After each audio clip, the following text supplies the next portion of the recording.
Chapter 6 Great Preachers Mahavira and Buddha. The 6th century BCE was a period of religious reforms in various parts of the world. It was an age when great religious teachers, philosophers, and thinkers lived. Their ideas brought about revolutionary changes in many aspects of daily life. In China, Confucianism and Taoism developed. In India too, two religious ideologies developed. These were Jainism and Buddhism.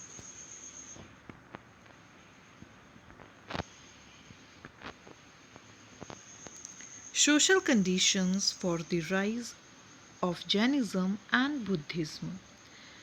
Various factors contributed to the rise of Jainism and Buddhism. Now let's read to find out more about these factors. During the later Vedic age, complex rituals, superstitions, and ceremonies began to dominate the practice of worship. Rituals became expensive and elaborate. Thus, common people felt burdened by such practices. The caste system became rigid and it created inequality in society. The lower castes were denied the right to practice religion.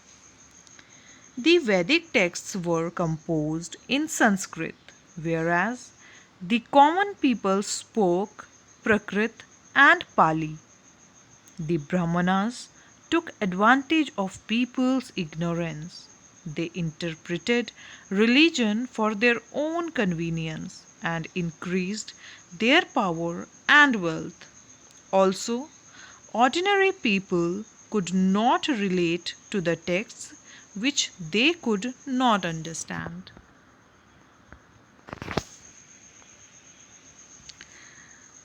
Vardhamana Mahavira is considered to be the founder of Jainism. He was the 24th and the last Tirthankara, which means great teacher of the Jaina religion. Rishabhadeva or Adinatha was the first Tirthankara. Vardhamana Mahavira, at the age of 30, left his home and became an ascetic.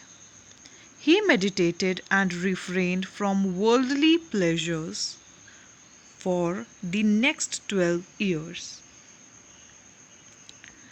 At the age of 42, he attained the perfect knowledge or Kaivalya. Therefore, he was called Mahavira, the great hero, or Jina, the conqueror of self. Mahavira's philosophy gradually developed into a religion that came to be called Jainism. The followers of this religion are called Jainas. Mahavira placed the Jaina higher in importance the god. The teaching of Mahavira were simple. He based his teachings on three thoughts: right faith, right knowledge, and right conduct or action. These three teachings were called Three Ratnas or three jewels. Mahavira put great stress on ahimsa.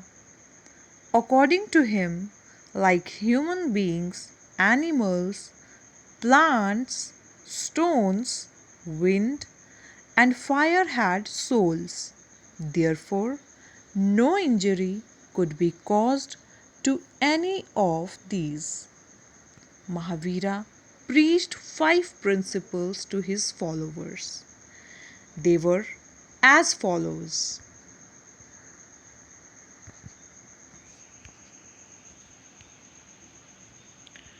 Ahimsa, non-violence. not to injury any living being.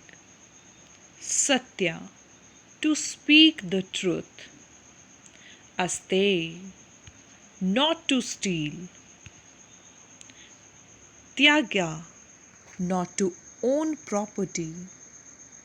Brahmacharya, to lead a life of celibacy. Mahavira preached his religion in Prakrit, the language of the masses, so people understood his teachings easily and started showing interest in Jainism. In North India, rulers such as Bimbisara and Ajatashatru were patrons of Jainism. The followers of Mahavira spread the message of Jainism throughout the country. Later on, Mahavira's followers were divided into two sects: Digambars, those who wore no clothes, and Shwetambaras, those who wore white clothes.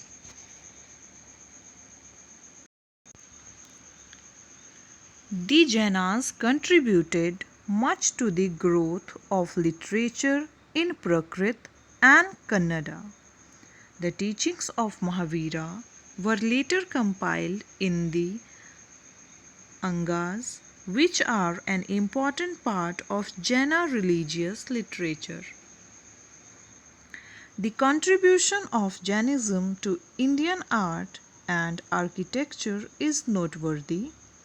The Jaina temple called Dilwara Temple at Mount Abu in Rajasthan is famous for its intricate carvings and architecture. The Jaina temples at Chittor, Khajuraho, and Ranakpur are also famous for their architecture. The huge Gomateshwara statue at Shrivan Belagola near Mysore is another noteworthy Jaina monument.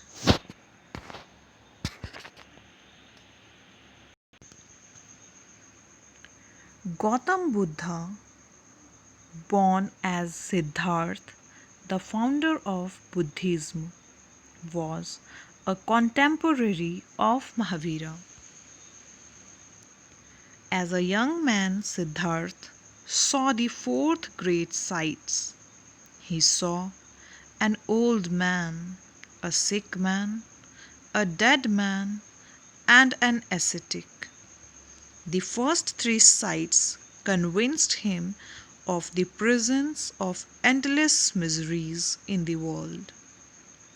However, he saw a calm and peaceful expression on the face of the ascetic. Soon after, he left his wife and child to find out answers to his questions about life. This was known as the Great Renunciation. Siddhartha's search for truth took him to many places. After some time, he sat in deep meditation under a peepal tree near Gaya in present day Bihar. Here at last he attained enlightenment. From that moment he was called the Buddha, the enlightened one. The Buddha gave his first sermon at the deer park in Sarnath. He travelled throughout North India to preach his faith to the common people. The Buddha's teachings comprised the Four Noble Truths and the Eightfold Path or Ashtangika Marga. His teachings were based on ahimsa or non-violence, love, and compassion for all living beings. It was a moral code of conduct prescribed for the ordinary person. The Buddha urged his followers to avoid living a life of extremes and to follow the middle path. The Four Noble Truths. The world is full of sorrows and miseries. Second, material desire is the main cause of our suffering. Third, suffering can be avoided by overcoming desires. Fourth, desires can be overcome by following the Eightfold Path or Astangika Marg, which ultimately leads to nirvana or salvation. The Eightfold Path is another name for the middle path. It contains 8 points that guide people towards leading better lives. Look at, okay, now let me tell you what are the Eightfold Paths. They are right observation, right determination, right meditation, right memory, right speech, right means of livelihood, right action, and right exercise. The Buddha did not believe in the caste system and preached that all people are equal. He did not recognize the existence of God.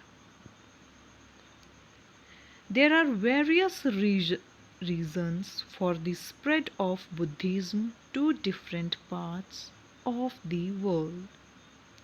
The principles of Buddhism were very simple to follow. Buddha preached equality, which appealed to the people who felt burdened by the rigid caste system. The Buddha preached in Pali, the language of the people. Therefore, he could be easily understood. Costly rituals of the Vedic religion led the poor to embrace Buddhism. The Buddhist sanghas and monasteries became centers of learning and education. Buddhism received royal patronage from kings such as Ashoka and Kanishka. As a result, Buddhism spread to Sri Lanka, Nepal, Tibet, China, Japan, and many Southeast Asian countries. During the 1st century CE, Buddhism was split into two major branches, Mahayana Buddhism and Hinayana Buddhism. Now we will discuss about the causes for the decline of Buddhism. Over a period of time, Buddhism declined. Some of the causes of the decline are outlined below. Buddhist monks eventually shifted to using Sanskrit, which the common people could not understand. Idol worship that was shunned earlier was also adopted by the Buddhists, and rich offerings to the monasteries excluded the common people. The opposition from the Shaivites and Vaishnavites, especially in South India, also weakened Buddhism. The invasion of the Hunas, especially the king Mihirakula, was also detrimental to Buddhism, as the monasteries contained great riches. They were attacked by the Turks.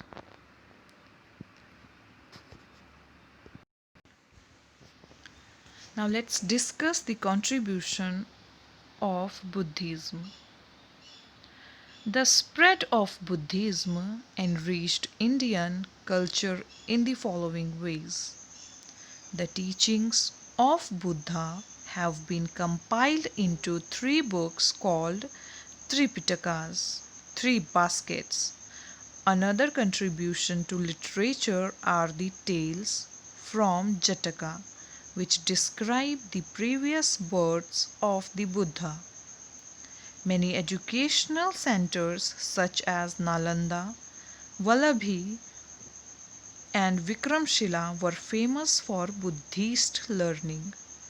Many beautiful stupas at Sanchi, Vallabhi, and Nalanda were built. Gandhara sculptures and paintings at Ellora and Ajanta are these great examples of Buddhist art.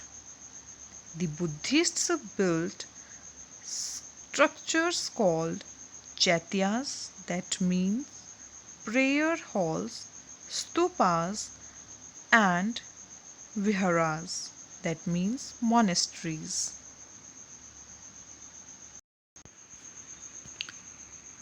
What is Confucianism?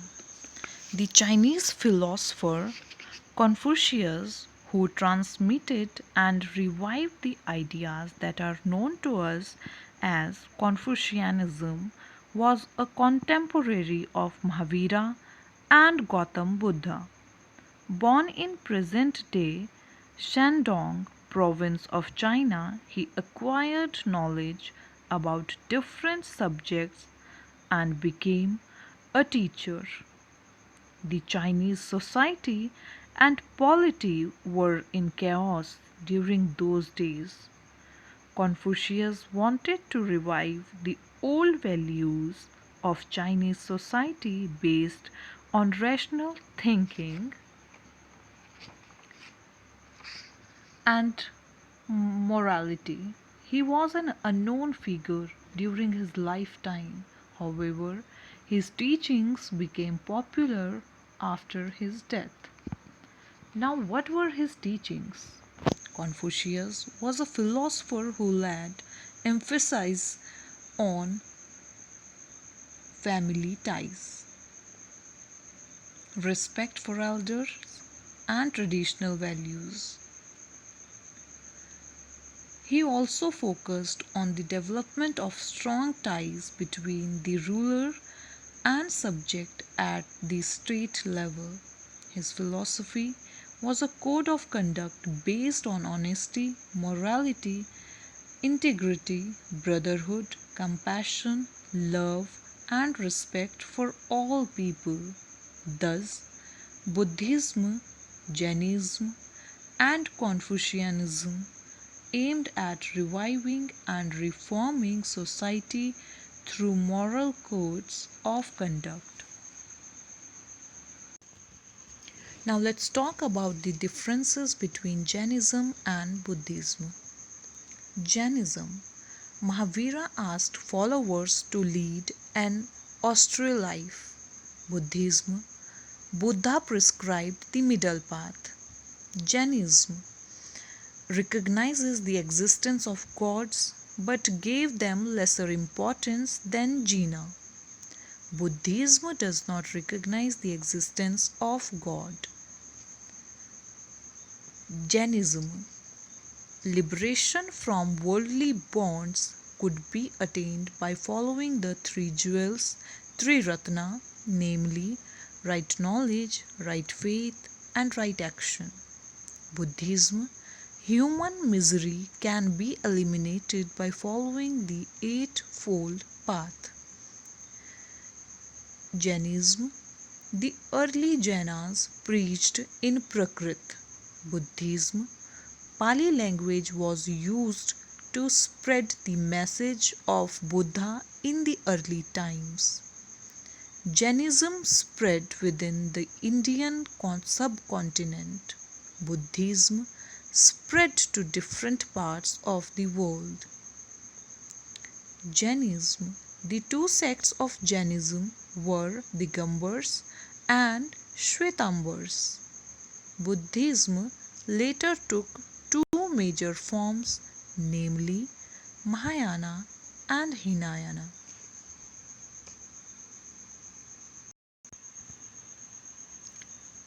Thank you.